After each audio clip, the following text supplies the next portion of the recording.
بەناوی خۆی بەخشندی میهرەبان سڵای خۆی گەورەتان لێبێت بینەرانی بەڕێزمان لە سۆشیال میدیای دەستگای نووری حیکمە بۆ پەروەردە و ڕۆشنبیری.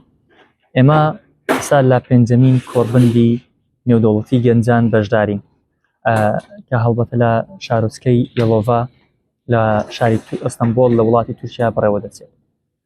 خۆشبەختم خۆشحاڵم بۆی کەوا بوومەتە نوێنەری دەستگای نووری حیکمە.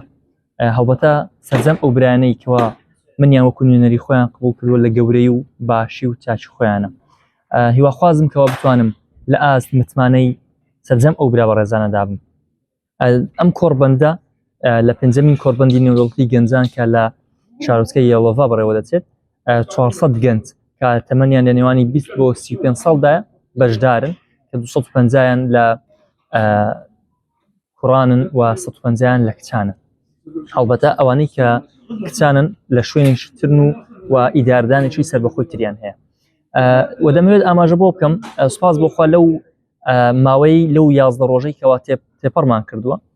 خۆشحاڵم بۆی کەوا توانیومانە کە بە جۆرێک لە جۆرەکان ببینە هەماهەنگ و ببینە پردێکی پەیوەندی لە نێوانی چەندین کەسایەتی نێودەوڵەتی و چەندین ڕێکخراوی نێودەوڵەتی و لەگەڵ دەستگای نووری حیکمە.